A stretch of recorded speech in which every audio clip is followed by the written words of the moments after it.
بسم اللہ الرحمن الرحیم۔ میں ہوں شکیل الرحمان اور آپ دیکھ رہے ہیں زینی ٹی وی۔ آج دنیا بھر میں مسلمانوں کے خلاف ظلم ہو رہا ہے۔ یہود و ہنود، امریکہ، روس، مغربی میڈیا سب اسلام کے اور مسلمانوں کے خلاف سازشوں میں مشغول ہیں۔ آپ دیکھیے کہ کشمیر سے بوسنیا اور فلسطین سے چیچنیا تک ہر جگہ مسلمان جبر کی زد میں ہیں۔ ساری دنیا کی طاقتیں مسلمان دشمن بنی ہوئی ہیں۔ اس کا تازہ ترین نمونہ افغانستان اور پھر عراق پر امریکہ کے مظالم ہیں۔ یہ صاحب بے تکان بول رہے تھے اور میں خاموشی سے بیٹھا سن رہا تھا۔ جب وہ بول چکے تو میں نے ان کی بارگاہ میں عرض کیا، کبھی آپ نے غور کیا ہے کہ جتنے مظالم غیر مسلم کر رہے ہیں، مسلمان خود مسلمانوں کے ساتھ اس سے زیادہ ظلم کر رہے ہیں؟ ایران و عراق کی 8 سالہ جنگ آپ کے پڑوس میں لڑی گئی۔ قیام بنگلہ دیش کے وقت جان، مال اور عزت و آبرو کی بربادی کی داستانیں تاریخ کے خونی ورق پر آج بھی رقم ہیں۔ پھر یہ بتائیے کہ آپ کے جاگیردارانہ نظام میں جان، مال اور آبرو کے خلاف ہونے والا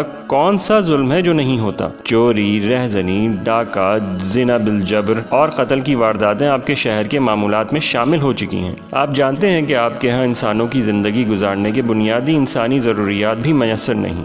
صاف پانی، تعلیم، روزگار، علاج اور انصاف جیسی چیزیں جو معاشرے کے لیے ناگزیر ہیں، آپ کے ہاں ایک غریب آدمی کی پہنچ سے باہر ہیں۔ آپ غریب ہیں تو آپ اپنے بچوں کو اعلیٰ تعلیم نہیں دلا سکتے، سفارش نہیں ہے تو ملازمت نہیں مل سکتی، کوئی بڑی بیماری ہو جائے تو مرنے والا تو مرتا ہے مگر پورے خاندان کا دیوالیہ کر دیتا ہے، کوئی پوچھنے نہیں آتا۔ آپ پر اگر کوئی ظلم ہو جائے تو پولیس کا تصور ہی دہشت زدہ کر دیتا ہے، برسوں کچہری عدالت کے چکر لگا کر بھی انصاف نہیں مل پاتا۔ پھر ان سب کے ساتھ رشوت، ملاوٹ، کرپشن اور ان جیسے کتنے ہی مسائل ہیں جنہوں نے ایک عام آدمی کی زندگی کو مسائل کا جہنم بنا رکھا ہے۔ اگر آپ ایک کیلکولیٹر اٹھائیں اور مسلمانوں کے مسائل شمار کرنا شروع کر دیں تو آپ کو یہ اندازہ ہوگا کہ جو مسائل و مصائب غیر مسلموں کے ہاتھوں جھیل رہے ہیں، ان سے کہیں زیادہ مسائل وہ ہیں جو آج مسلمانوں نے خود اپنے لوگوں کے لیے پیدا کر رکھے ہیں۔ انہوں نے میری بات پوری نہیں ہونے دی اور کہنے لگے، یہ سارے مسائل جو تم نے گنوائے ہیں دراصل امریکی اور مغربی سازشوں کا نتیجہ ہیں۔ امریکہ اور اس کے حواریوں کا صرف ایک علاج ہے، ان کے خلاف جہاد ہونا چاہیے۔ جب امریکہ کا ناپاک وجود مٹ جائے گا تو ہمارے سارے مسائل بھی ٹھیک ہو جائیں گے۔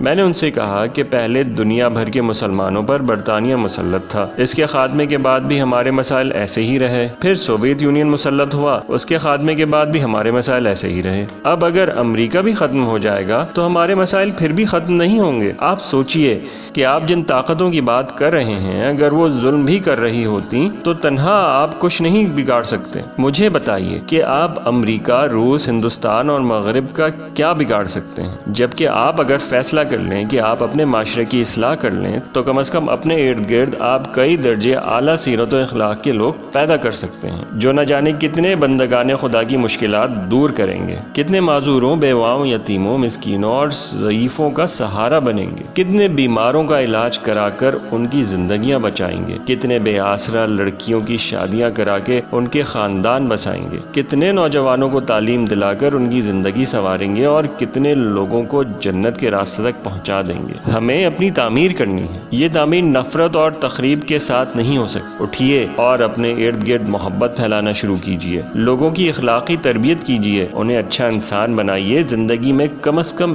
ایک انسان کی زندگی میں اجالا کر دیجیے۔ آپ دیکھیں گے کہ پھر اس چراغ سے کتنے چراغ جلیں گے۔ وہ کچھ نہ بولے اور سر جھکا دیا، ایک نیا آدمی پیدا ہو گیا، ایک نئی قوم پیدا ہو گئی۔ اللہ تعالی ہمیں صحیح معنوں میں اپنی ذمہ داریوں کو سمجھنے والا بنا دے، آمین۔ السلام علیکم۔